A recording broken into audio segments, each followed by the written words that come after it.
Hello friends, ನಮಸ್ತೆ. ಇವತ್ತು ನಾನು ಹುಬ್ಳಿಯಿಂದ ಪುಣೆಗೆ ಹೋಗ್ತಾ ಇದ್ದೇನೆ. ಏನಕ್ಕೆ ಅಂದರೆ ಭೀಮಶಂಕರ ಜ್ಯೋತಿರ್ಲಿಂಗ ನೋಡೋಣ ಅಂತ ಹೋಗ್ತಾ ಇದ್ದೇನೆ. ಈ ಜರ್ನಿಯಲ್ಲಿ ನನ್ನ ಜೊತೆಗಿರಿ, ನಿಮಗೆ ಏನೇನು ಆಗುತ್ತೆ ಎಲ್ಲ ನಿಮಗೆ ಇನ್ಫಾರ್ಮೇಷನ್ ಕೊಡ್ತಾ ಇರ್ತೇನೆ. ಪ್ಲೀಸ್ ಸ್ಟಾರ್ಟ್ ಆಗಿಂತ ಮುಂಚೆ ಈ ಒಂದು ವಿಡಿಯೋಕ್ಕೆ ಲೈಕ್ ಮಾಡಿ. ಇವಾಗ ವಿಡಿಯೋ ಸ್ಟಾರ್ಟ್ ಮಾಡೋಣ. ನಾನು ಹುಬ್ಳಿಯಿಂದ ಭೀಮಶಂಕರ್ಗೆ ಹೋಗಬೇಕು ಅಂತ ಅಂದ್ಕೊಂಡಿದ್ದೆ. ಅದಕ್ಕೆ ನಾನು ಪ್ಲ್ಯಾನ್ ಮಾಡಿದ್ದೇನು ಅಂದರೆ ಡೈರೆಕ್ಟು ಹುಬ್ಳಿಯಿಂದ ಬಂದುಬಿಟ್ಟು ಪುಣೆಗೆ ಟ್ರೈನ್ ಬುಕ್ ಮಾಡ್ಕೊಂಡಿದ್ದೆ.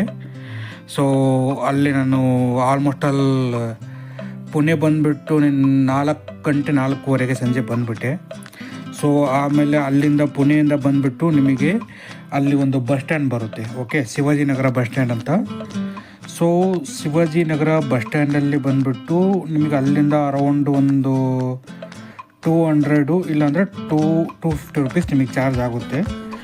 ಇಲ್ಲಿಗೆ ಭೀಮಶಂಕರಕ್ಕೆ ನಿಮಗೆ ಅಲ್ಲಿ ನಾರ್ಮಲ್ ಏನು ಈ ಮಹಾರಾಷ್ಟ್ರದ್ದು ಗೌರ್ಮೆಂಟ್ ಬಸ್ಗಳು ಸುಮಾರು ಇರ್ತವೆ.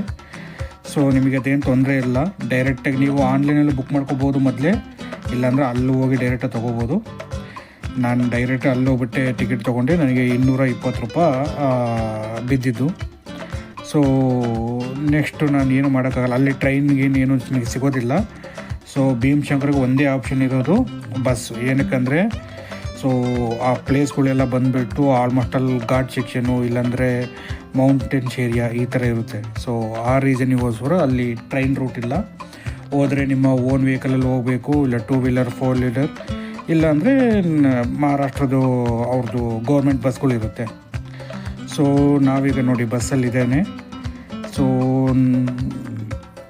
ಈ ರೂಟೆಲ್ಲ ಬಂದುಬಿಟ್ಟು ಇದೇ ರೀತಿ ಇರುತ್ತೆ ಯಾವಾಗಲೂ. ಇದು ನಿಮಗೆ ರೈನಿ ಸೀಸನಲ್ಲಿ ಬಂದರೆ ಇನ್ನೂ ತುಂಬ ಚೆನ್ನಾಗಿರ್ತಿತ್ತು. ಫುಲ್ ಗ್ರೀನರಿ ಇರುತ್ತೆ. ನಿಮಗೇನು ಪ್ರಾಬ್ಲಮ್ ಆಗೋದಿಲ್ಲ.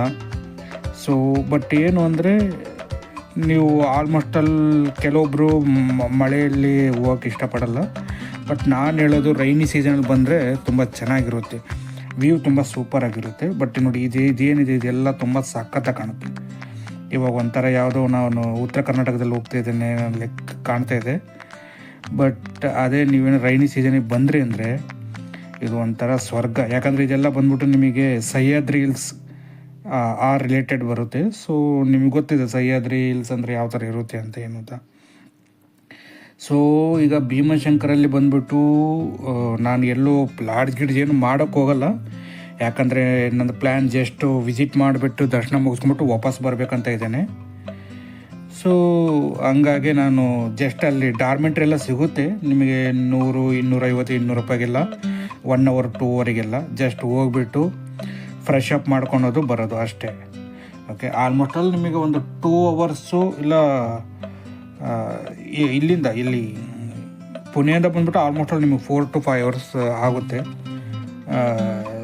ಬಟ್ ಅದೇ ರೋಡ್ ಸ್ವಲ್ಪ ಸಿಂಗಲ್ ರೋಡ್ ಇರೋದಕ್ಕಿಂತ ಡಿಲೇ ಆಗುತ್ತೆ. ದೆನ್ ಈಗ ನಾನು ನಿಮಗೇನು ಹೇಳ್ತೇನೆ ಅಂದರೆ ಆಲ್ಮೋಸ್ಟಲ್ಲೂ ಬೇಗ ಬನ್ನಿ. ನೀವೇನಾದರೂ ಆಲ್ಮೋಸ್ಟಲ್ಲಿ ನೀವು ಪುಣೆಯಲ್ಲಿ ಏನಾದರೂ ನೀವು ಬೇಗ ಬಂದ್ರಿ ಅಂದರೆ ಅಲ್ಲಿಂದ ನಿಮಗೆ ಆರಾಮಾಗಿ ಒಂದು 4-5 ಅವರ್ ಜರ್ನಿ ಮಾಡ್ಬೋದು.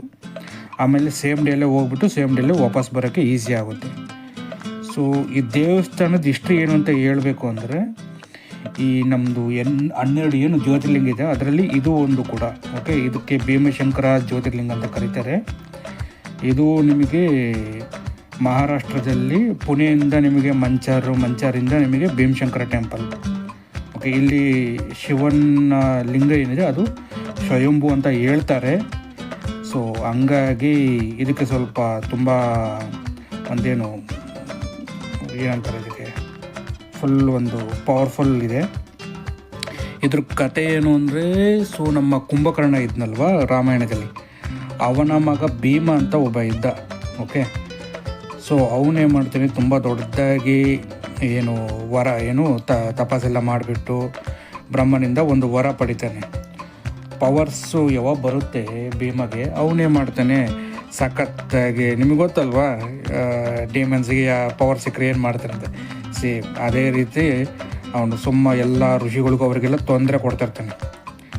ಆವಾಗ ಈ ಋಷಿಗಳು ಎಲ್ಲ ಹೋಗ್ಬಿಟ್ಟು ಶಿವನ್ನ ಬೇಡ್ಕೊತಾರೆ. ಸೊ ಆವಾಗ ಏನಾಗುತ್ತೆ, ಶಿವ ಈ ಪ್ಲೇಸಿಗೆ ಬಂದುಬಿಟ್ಟು ಓಕೆ ಏನು ಕುಂಭಕರ್ಣನ ಮಗ ಭೀಮ ಇರ್ತ ಅವನ ಜೊತೆಗೆ ಯುದ್ಧ ಮಾಡಿಬಿಟ್ಟು ಅವನ್ನ ಸಾಯಿಸಿಬಿಡ್ತಾನೆ. ಆವಾಗ ಏನಾಗುತ್ತೆ, ಶಿವಂದು ಒಂದು ಜ್ಯೋತಿ ಥರದ ಒಂದು ಜ್ಯೋತಿ ಥರ ಒಂದು ಬೆಳಕು ಬಂದುಬಿಟ್ಟು ಹೋಗ್ಬಿಡುತ್ತೆ. ಸೊ ಆ ರೀಸನಿಗೋಸ್ಕರ ಇದಕ್ಕೆ ಭೀಮಶಂಕರ ಅಂತ ಬರುತ್ತೆ. ಓಕೆ, ಭೀಮಶಂಕರ ಜ್ಯೋತಿರ್ಲಿಂಗ. ಸೊ ದೆನ್ ಇಲ್ಲೇನಾಗುತ್ತೆ, ಇಲ್ಲಿದ್ದು ಒಂಥರ ಪ್ಲೇಸೇ ಒಂಥರ ಆಸಮ್. ನಿಮಗೆ ಅಕ್ಕಪಕ್ಕ ಗುಡ್ಡ, nature, okay, single road. Okay, but normally Saturday Sunday ನೀವು ಅವಾಯ್ಡ್ ಮಾಡಿ ಬರೋಕ್ಕೆ, ಯಾಕಂದರೆ ಸಖತ್ ಕ್ರೌಡ್ ಇರುತ್ತೆ ಸಾಟರ್ಡೆ ಸಂಡೇ. ಓಕೆ, ಸೊ ನೀವು ನಾರ್ಮಲಾಗಿ ವೀಕ್ ಡೇಸೇ ಬಂದರೆ ನಾರ್ಮಲಾಗಿ ಈಸಿಯಾಗಿ ಒನ್ ಡೇ ಒಳಗೆ ಬಂದುಬಿಟ್ಟು ಸಖತ್ತಾಗಿ ನೋಡ್ಕೊಂಡು ಹೋಗ್ಬೋದು. ಇಲ್ಲ ಅಂದರೆ ನಿಮಗೆ ಇದೇ ಪ್ರಾಬ್ಲಮ್ಮು, ಕ್ಯೂವಲ್ಲಿ ನಿಂತ್ಕೋಬೇಕಾಗುತ್ತೆ, ತುಂಬ ಲಾಂಗ್ ಕ್ಯೂಸ್ ಇರುತ್ತೆ. ಸೊ ಬಟ್ ನನಗೇನು ಹೇಳ್ತೇನೆ ಅಂದರೆ, ಸೊ ಇವಾಗ ನಾನು ಸ್ಟೇ ಏನು ಮಾಡಬೇಕು ಅಂತ ಇದ್ದೇನೆ ಅದನ್ನು ನಾನು ನಿಮಗೆ ಹೇಳ್ತೇನೆ. ಸೊ ನಿಮಗೆ ನಾರ್ಮಲಿ ನೀವು ಸ್ಟೇ ಆಗಬೇಕು ಅಂದರೆ ನಿಮಗೆ ಇಲ್ಲಿ ಒಂದು 200 ರೂಪಾಯಿಂದ ಬಂದುಬಿಟ್ಟು, ಓಕೆ, ನಿಮಗೆ 200 ರೂಪಾಯಿಂದ ಬಂದುಬಿಟ್ಟು ನಿಮಗೆ ಆಲ್ಮೋಸ್ಟ್ 5,000ವರೆಗೂ ಪರ್ ಡೇ ಇರುತ್ತೆ. ಓಕೆ, ನಿಮಗೆ ಇಲ್ಲಿ ಅಷ್ಟೇನು ಜಾಸ್ತಿ ಲಾಡ್ಜ್ಗಳು, ಹೋಟೆಲ್ಗಳು ಸಿಗೋದಿಲ್ಲ, ಯಾಕಂದರೆ ಇದು ಸ್ವಲ್ಪ ಗುಡ್ಡಗಾಡಿನ ಪ್ರದೇಶದಲ್ಲಿ ಇರೋದ್ರಿಂದ ಅಷ್ಟೇನಿಲ್ಲ, ತುಂಬ ಕಡಿಮೆ ಇದೆ. ಆಮೇಲೆ ಇಲ್ಲಿ ಯಾರು ಜಾಸ್ತಿ ಆಲ್ಟ್ ಆಗೋದಿಲ್ಲ ನನಗೆ ಗೊತ್ತಿರೋ ಪ್ರಕಾರ. ಏನಕ್ಕಂದರೆ ಅವರೆಲ್ಲ ಬರ್ತಾರೆ, ಜರ್ನ ಮುಗಿಸ್ಕೊತಾರೆ, ರಿಟರ್ನ್ ಹೋಗ್ಬಿಡ್ತಾರೆ. ಏನಾದ್ರು ಪೂಜೆ ಗೀಜೆ ಇರೋರು ಸ್ವಲ್ಪ ಆಲ್ಟ್ ಆಗೊಂಡು ಅವ್ರ ಪೂಜೆಗಳು ಮುಗಿಸ್ಕೊಂಡು ಮಾಡೋತಾರೆ. ಓಕೆ, ಸೊ ಈಗ ನಾನು ಅದನ್ನೇ ನಿಮಗೆ ಈಗ ಹೇಳ್ದಂಗೆ ನಾನಿಲ್ಲಿ ಯಾವುದಾದ್ರೂ ಒಂದು ಡಾರ್ಮೆಂಟ್ರಿ ಜಾಯ್ನ್ ಆಗ್ತೀನಿ. ಓಕೆ, ಇದು ಇದೆಯಲ್ಲ, ಇದು ಎಂಟ್ರೆನ್ಸಿಗೆ ನಾನು ಹೋಗ್ತಾ ಇರೋದು. ಈಗ ಇಲ್ಲಿ ಒಂದು ನಿಮಗೆ ಕನ್ಸ್ಟ್ರಕ್ಷನ್ ಆಗ್ತಾಯಿದೆಯಲ್ಲ, ಅದು ಬಂದುಬಿಟ್ಟು ದ್ವಾರ ಬಾಗಿಲು. ಓಕೆ, ಸೊ ಇನ್ನೂ ತುಂಬ ಕೆಲಸ ಇದೆ ಆಗೋಕ್ಕೆ. ಸೊ ಇಲ್ಲಿ ಒಂದು ವ್ಯೂ ಪಾಯಿಂಟ್ ಥರ ಮಾಡಿದ್ದಾರೆ, ನೋಡೋಣ ಏನಿದೆ ಅಂತಂದು. ಓಕೆ, ಪರವಾಗಿಲ್ಲ, ಬಟ್ ಸ್ಟಿಲ್ ರೈನಿ ಸೀಸನ್ ಇಲ್ಲ ಅಂದರೆ ವಿಂಟರ್ ಸೀಸನ್ ಇದ್ದರೆ ಇನ್ನೂ ಸೂಪರ್ ಆಗಿರೋದು. ನೋಡಿ ಹಂಗಿದೆ. ಏನು ಒಂದು 200-300 ರೂಪಾಯಿ ಕೊಟ್ಟರೆ ಇಲ್ಲಿ ಒಳಗೆ ಬಿಡ್ತಾರೆ ಅಂತ ಹೇಳ್ತಾ ಇದ್ದಾರೆ, ಬಟ್ ನನಗೆ ಗೊತ್ತಿಲ್ಲ. ಇಲ್ಲಿ ಯಾವುದೇ ರೀತಿ ಸ್ಪೆಷಲ್ ಟಿಕೆಟ್ ಥರ ಏನು ಇರೋದಿಲ್ಲ, ಎಲ್ಲರಿಗೂ ನಾರ್ಮಲ್ ಟಿಕೆಟ್ಸೇ. ಟಿಕೆಟ್ಸೇ లేదు, ನಾರ್ಮಲಾಗಿ ಹೋಗ್ಬೋದು. ಓಕೆ, ಬಟ್ ಕೆಲವೊಬ್ರು ಬಂದುಬಿಟ್ಟು ಇಲ್ಲಿ ನಾನು ಸ್ಪೆಷಲ್ ಎಂಟ್ರಿ ಇದೆ, ನಿಮಗೆ 500 ರೂಪಾಯಿ ಕೊಡಿ, 300 ರೂಪಾಯಿ ಕೊಡಿ ಅಂತ ಕೇಳ್ತಾರೆ. ಆ ಥರ ಯಾವುದೇ ಸ್ಪೆಷಲ್ ರೀತಿ ಇಲ್ಲ. ಸ್ಕ್ಯಾಮಾಗಿ ಹೋಗಿ ಸಿಕ್ಕೋಬೇಡಿ. ಅವ್ರು ಏನು ಮಾಡ್ತಾರೆ ಅಂದರೆ ಅಲ್ಲಿರೋ ಎಂಪ್ಲಾಯೀಸ್ಗಳೇ ನಿಮ್ಮ ಹತ್ರ 300-500 ಇಸ್ಕೊಂಡ್ಬಿಟ್ಟು ಈ ಎಕ್ಸಿಟ್ ಇದೆಯಲ್ವ, ದೇವಸ್ಥಾನದ ಎಕ್ಸಿಟಲ್ಲಿ ನಿಮಗೆ ಎಂಟ್ರಿ ಕೊಡಿಸ್ಬಿಡ್ತಾರೆ. ಅಲ್ಲಿಂದ ನಿಮಗೆ ಅರೌಂಡ್ ಒಂದು ½ ಅವರ್ ತಗೊಳುತ್ತೆ.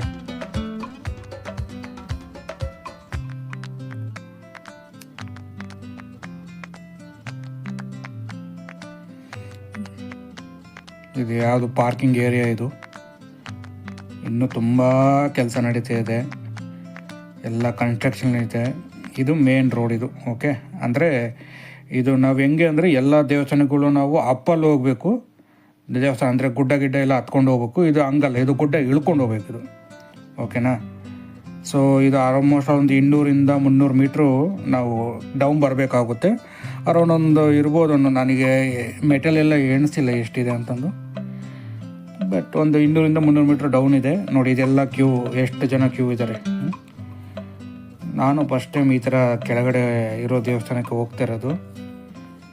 ನೋಡೋಣ ಇದೆಲ್ಲ ನೋಡಿ, ಇಲ್ಲೆಲ್ಲ ಪಕ್ಕದಲ್ಲೆಲ್ಲ ಈ ಅಂಗಡಿಗಳೆಲ್ಲ ಹಾಕ್ಕೊಂಡಿದ್ದಾರೆ, ಸ್ವೀಟು ಇಲ್ಲ ಜಾತ್ರೆ ಐಟಮ್ಸು. ಇದನ್ನು ನೋಡ್ತಾ ಇದ್ರೆ ದುಗ್ಗಮ್ಮನ ಜಾತ್ರೆ ನೋಡ್ದಂಗೆ ಆಗ್ತಾಯಿದೆ ನನಗೆ. 2 ವರ್ಷಕ್ಕೆ ದುಗ್ಗಮ್ಮನ ಜಾತ್ರೆಯಲ್ಲಿ ಹಿಂಗೇ ಇರುತ್ತೆ. ದುಗ್ಗಮ್ಮನ ಜಾತ್ರೆ ರೋಡು SPS ರೋಡಲ್ಲಿ.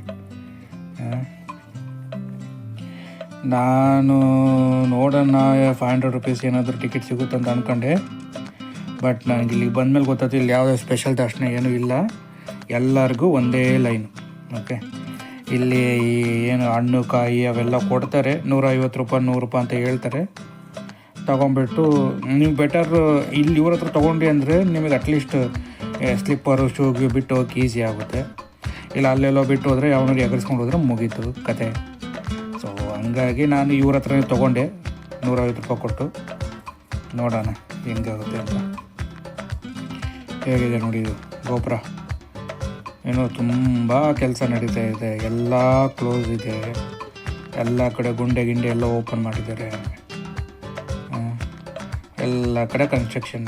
ಬಟ್ ಮೇ ಬಿ ಇನ್ನೂ 1 ವರ್ಷ 2 ವರ್ಷದಲ್ಲಿ ಸೂಪರ್ ಆಗುತ್ತೆ ಈ ದೇವಸ್ಥಾನ. ನೋಡೋಣ. ನಾನು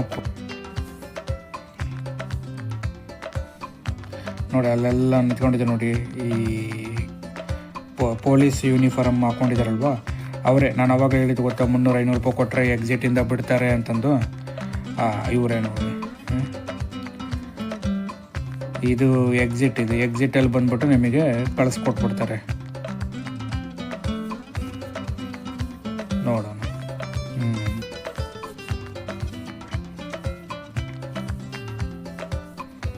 ನೋಡಿ ಇದೇ ಎಕ್ಸಿಟ್. ಅದು ಎಲ್ಲ ಕಡೆ ಪೆಂಡಲ್ ಗಿಂಡಲ್ ಹಾಕ್ಬಿಟ್ಟಿದ್ದಾರೆ. ಫುಲ್ಲು ಬಿಸಿಲಲ್ವಾ, ನೆರಳಿರಲಿ ಅನ್ನತ್ತ. ನೋಡಿ ಇಲ್ಲೆಲ್ಲ ನಿಮಗೆ ಯಾರಿಗೆ ನಡೆಯೋಕ್ಕಾಗಲ್ಲ ಅವ್ರಿಗೆಲ್ಲ ಅಂತಂದ್ರೆ ಅಂಥವ್ರಿಗೆಲ್ಲ ಡೋಲಿ ಸಿಸ್ಟಮ್ ಇದೆ. ನಿಮಗೆ ಈ ಕಡೆ ಕೇದಾರನಾಥ ಅಮರನಾಥಲ್ಲೆಲ್ಲ ಸಿಗುತ್ತಲ್ಲ ಆ ಥರ ಡೋಳಿ, ಯಾರಿಗೆ ಹತ್ತ ಕೇಳೋಕ್ಕಾಗಲ್ಲ ಅಂಥವ್ರಿಗೆಲ್ಲ. But 200-300 ಮೀಟ್ರ್ಗೆಲ್ಲ down ಮೆಟ್ಲೆಲ್ಲ ಇಳಿಬೋದು. ಅದಕ್ಕೂ ಕೂಡ ಜನಗಳು ಹಿಂಗೆ ಮಾಡ್ತಾರೆ ಅಂದರೆ ಹೆಂಗೆ ಅಂತ. ದೇವ್ರು ನೋಡೋಕ್ಕಂತ ಬಂದ್ಬಿಟ್ಟು ಪಾಪ ಮಾಡ್ತಾರೆ ಡೋಲಿಯಲ್ಲಿ ಹೋಗಿ.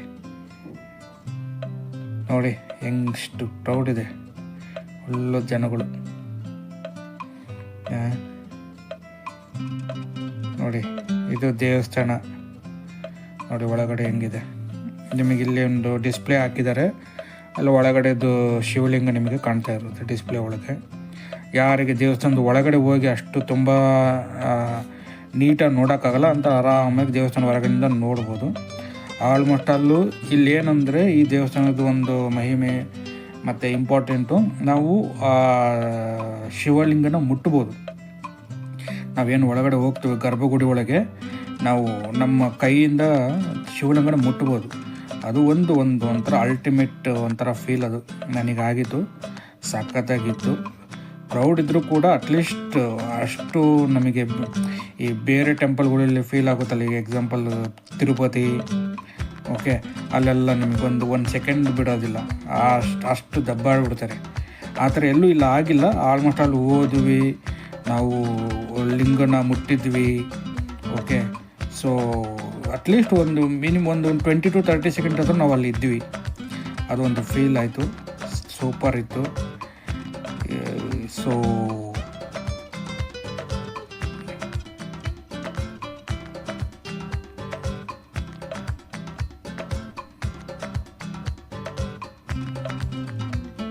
ನೋಡಿ ಎಲ್ಲ ಕಡೆ ಕನ್ಸ್ಟ್ರಕ್ಷನ್ ಆಗ್ತಾಯಿದೆ, ಎಲ್ಲ ಕಡೆ ಕನ್ಸ್ಟ್ರಕ್ಷನ್. ಮೋಸ್ಟ್ಲಿ ರೀಸೆಂಟಲ್ಲಿ ಏನೋ ಫಂಕ್ಷನ್ ಆಗಿದೆ ಅಂತ ಕಾಣುತ್ತೆ, ಅದಕ್ಕೆ ಎಲ್ಲ ಸೀರಿಯಲ್ ಲೈಟ್ ಎಲ್ಲ ಹಾಕ್ಬಿಟ್ಟಿದ್ದಾರೆ. ನೋಡಿ ಡಿಸ್ಪ್ಲೇಲೆಲ್ಲ ಹಿಂಗೆ ಕಾಣುತ್ತೆ. ಸೊ ಡಿಸ್ಪ್ಲೇಲೆಲ್ಲ ಕಾಣುತ್ತೆ ದೇವಸ್ಥಾನ. ಪ್ರಸಾದ ಇದೆ, ಪ್ರಸಾದನೂ ಕೂಡ ಕೊಡ್ತಾರೆ. ಇದು ನಿಮಗೆ ಬೇಕು ಅಂದರೆ ತಗೋಬೋದು. ಹಾಗೆ ನಿಧಾನ ನೋಡಿ, ಯಾಕೋ ಮಳೆ ಎಲ್ಲ ಸ್ಟಾರ್ಟ್ ಆಯಿತು. ಈಗ ನಂದು ದರ್ಶನ ಎಲ್ಲ ಮುಗೀತು. ಇವಾಗ ಬ್ಯಾಕ್ ಟು ಪುಣೆ. ಸೊ ಪುಣೆಗೆ ಹೋಗ್ಬಿಟ್ಟು ಅಲ್ಲಿಂದ ನಾನು ಮತ್ತೆ ಹುಬ್ಳಿಗೆ ಹೋಗ್ಬೇಕು. ಹುಬ್ಳಿಗೆ ಹೋಗ್ಬಿಟ್ಟು ಮತ್ತೆ ನನ್ನ ಕೆಲಸ ನಾನು ಸ್ಟಾರ್ಟ್ ಮಾಡ್ಕೋಬೇಕು. ಓಕೆ, ಸೊ ಆಲ್ಮೋಸ್ಟ್ ಅಲ್ಲಿ 1 ಡೇ ಒಳಗೆ ಸಖತ್ತಾಗಿ ಬಂದು ಹೋಗ್ಬೋದು, ಏನು ತೊಂದರೆ ಇಲ್ಲ, ನಿಮಗೇನು ಪ್ರಾಬ್ಲಮ್ ಇಲ್ಲ, ಆರಾಮಾಗಿ ಬಂದು ಹೋಗ್ಬೋದು. ಸೊ ಎಲ್ಲ ಬೇರೆ ಕಡೆ ಎಲ್ಲರೂ ಹೋಗ್ತೇನೆ ಅಂದರೆ ನಿಮಗೆ ಮತ್ತೆ 1 ದಿನ ಎಕ್ಸ್ಟೆಂಡ್ ಮಾಡ್ಕೊಂಬಿಟ್ಟು ಇಲ್ಲಿಂದ ನಿಯರ್ ಬೈ ನಿಮಗೆ ತ್ರಿಂಬಕೇಶ್ವರ ಜ್ಯೋತಿರ್ಲಿಂಗನೂ ಸಿಗುತ್ತೆ, ಆಮೇಲೆ ಶಿರ್ಡಿ ಸಾಯಿಬಾಬಾ ಸಿಗುತ್ತೆ. ಇವೆಲ್ಲ ನಿಮಗೆ ಇನ್ನೊಂದು ಒನ್ ಡೇ ಎಕ್ಸ್ಟೆಂಡ್ ಆದರೆ ಸಾಕು. ಸೊ ಇಲ್ಲ ನನಗೆ 1 ದಿನ ಇರೋದು, ನಾನು 1 ದಿನದಲ್ಲಿ ಇಷ್ಟೇ ಆಗುತ್ತೆ ಅಂದರೆ ಆರಾಮಾಗಿ ನೀವು ಮಾರ್ನಿಂಗ್ ನೈಟೇ ನೀವು ಬಿಟ್ಬಿಟ್ರಿ ಅಂದರೆ ಆರಾಮಾಗಿ ನೀವು ನೆಕ್ಸ್ಟ್ ದಿನ ನೈಟಲ್ಲಿ ನೀವು ನಿಮ್ಮ ಊರಲ್ಲಿ ಇರ್ತೀರ. ಈವನ್ ಅದು ಯಾವುದು ಕರ್ನಾಟಕದಲ್ಲಿ ಆಲ್ಮೋಸ್ಟ್ ಅಲ್ಲಿ ನಿಮಗೆ ನಾರ್ತ್ ಕರ್ನಾಟಕದಲ್ಲಿ ಯಾವುದೇ ಪ್ಲೇಸಲ್ಲಾದರೂ ನೀವು ಆಲ್ಮೋಸ್ಟ್ ಅಲ್ಲಿ ನೆಕ್ಸ್ಟ್ ಡೇ ನೈಟಲ್ಲಿ ರೀಚ್ ಆಗಿಬಿಡ್ತೀರ. ಓಕೆನಾ. ಸೊ ಈ ವಿಡಿಯೋ ನಿಮಗೆ ಇಷ್ಟ ಆಗಿದೆ ಅಂತ ಅಂದ್ಕೊಂಡಿದ್ದೇನೆ. ನೆಕ್ಸ್ಟ್ ಮತ್ತೆ ನಾನು ಒಂದು ವಿಡಿಯೋದಲ್ಲಿ ಬರ್ತೇನೆ. ಅಲ್ಲಿವರೆಗೂ ಧನ್ಯವಾದ. Thank you so much.